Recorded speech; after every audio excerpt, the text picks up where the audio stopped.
star of BBC Radio 2's much-loved satirical comedy series The News Huddlines will take part in a never-to-be-repeated one-off reunion this May, 22 years after it was axed.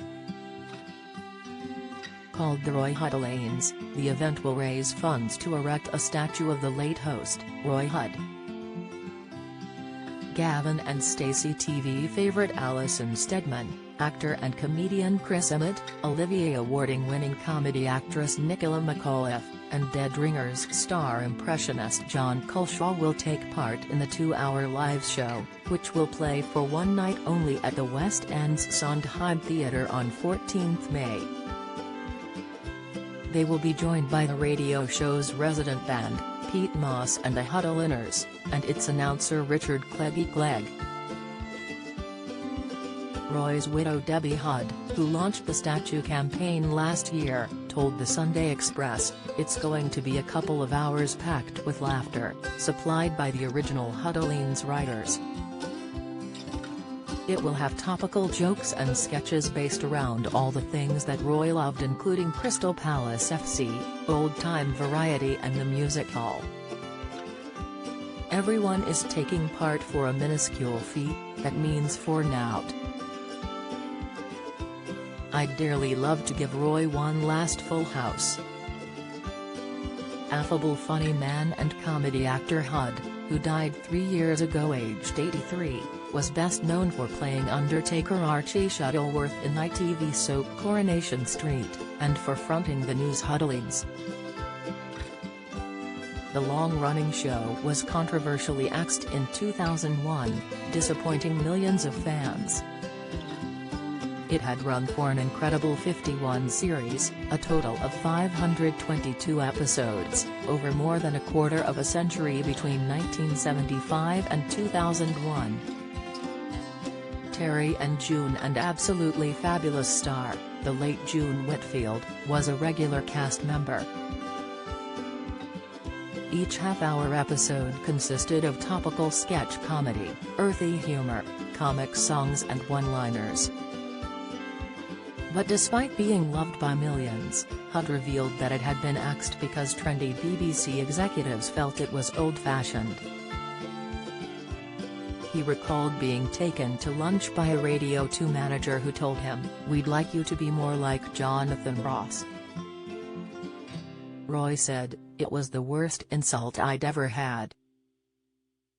Unbelievable, after 26 years of creating the whole thing and the success we'd had with that show."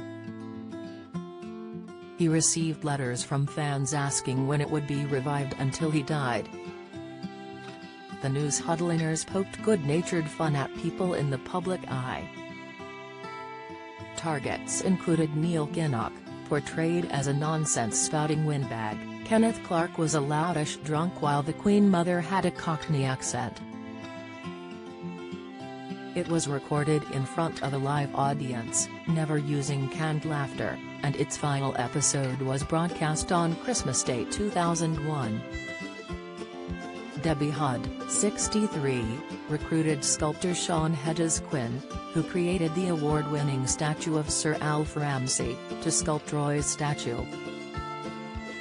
The campaign is supported by zany comic Joe Pasquale and keyboard wizard Rick Wakeman, who have all agreed to headline theatre shows to help raise the £100,000 needed to erect the statue outside the Royal Theatre Bury St Edmunds, where Hudd frequently performed his one-man show to packed houses.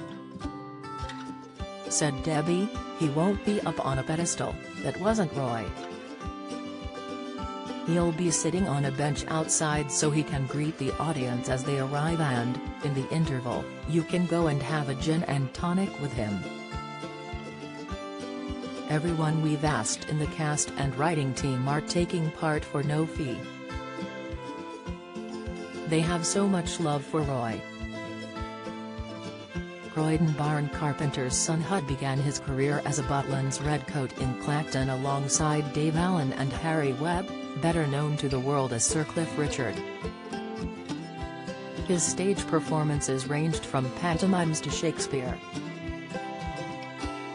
He played Fagin in a revival of Lionel Bart's Oliver, and was an award-winning Bud Flanagan in Underneath the Arches.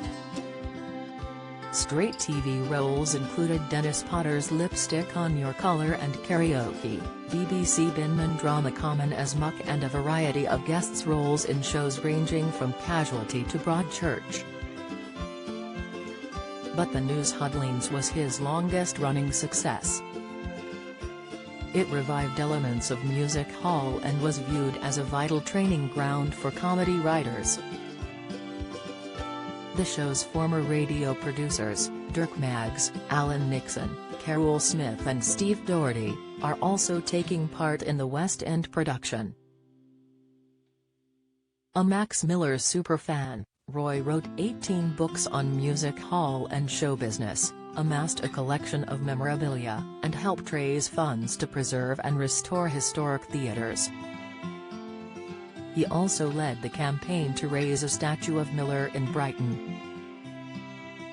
Appointed NOBE in 2004, Roy has one son, Max, from his first marriage. He married his second wife Debbie Flitcroft in 1988 after they met in the cast of Babes in the Wood.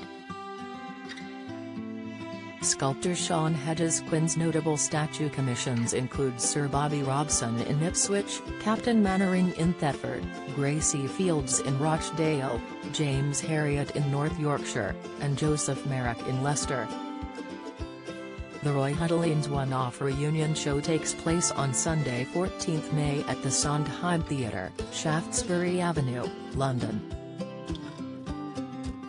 To view tickets visit https://www.delphonmcintosh.co.uk/theatres/Sondheim Theatre. To donate to the statue appeal, visit their Roy Hudd Statue Appeal.